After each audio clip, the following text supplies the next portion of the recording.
Olá, eu me chamo Bianca, sou aluna do curso de Licenciatura em Química do campus de Curitiba, fui orientado pelo professor Dr. Cleito Fernandes de Souza e hoje vim apresentar meu projeto intitulado de Desenvolvimento de Sistemas de Adsorção Seletiva a partir de fibras de sisal. Bom, a poluição por óleos vegetais e minerais e influentes industriais é um problema cada vez mais crescente no nosso dia a dia. E o sisal, ele é uma fibra natural, abundante, biodegradável e também de baixo custo. E pesquisas vêm demonstrando cada vez mais seu alto potencial para a questão de adsorção seletiva tanto de corantes quanto de óleos, tanto minerais e vegetais.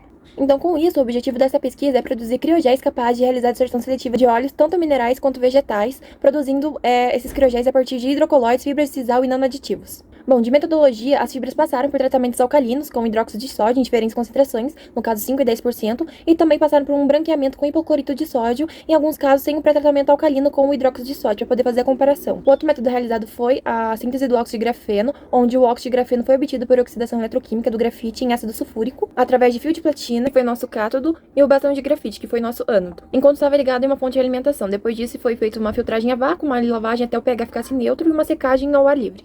O outro método realizado foi a produção de nanocristais de celulose, onde a celulose bacteriana foi submetida a uma hidrólise ácida com ácido clorídrico, e após isso ela foi neutralizado o pH dela, e então foi congelada e por fim liofilizada. O outro método foi a produção dos criogéis, onde eles foram feitos a partir da combinação de fibra de sisal, quitosana, nanocristais de celulose e óxido de grafeno. Foi feita também uma microscopia eletrônica de varredura nos criogéis para poder analisar a morfologia e a porosidade deles. Foi feita também uma análise estrutural por difração de raio-x, que foi utilizada para poder analisar as fases cristalinas dos nanocristais de celulose e também dos criogéis. Bom, os testes de estudos dos criogéis como sistemas adsorventes foi planejado fazer ensaios em bateladas com óleos vegetais e minerais, em intervalos de 10, 30, 60, 180 minutos. Depois ia ser feita uma análise por UV-Vis ou cromatografia, e depois disso ia ser feito um ajuste cinético com os resultados obtidos de primeira e segunda ordem, e depois iam ser lançados em modelos de isoterma. Bom, em questão de resultados e discussões, em relação ao tratamento das fibras de sisal, o tratamento alcalino ele removeu parcialmente a lignina e a hemicelulose, e as fibras tratadas com 5% ficaram mais resistentes, porém mais difíceis de separar manualmente, enquanto as fibras de 10% ficaram mais fáceis de manipular, porém menos resistentes.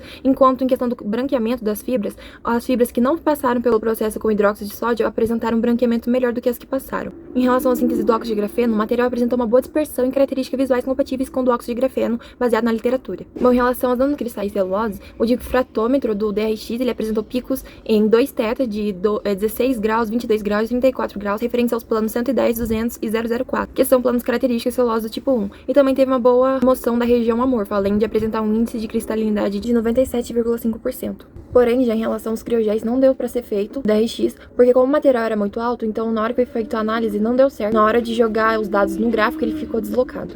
Bom, os criogéis, aparentemente, eles apresentaram uma boa distribuição dos componentes, um aspecto visual superior da pesquisa anterior, inclusive, e também uma alta porosidade observada nas análises de microscopia eletrônica de varredura.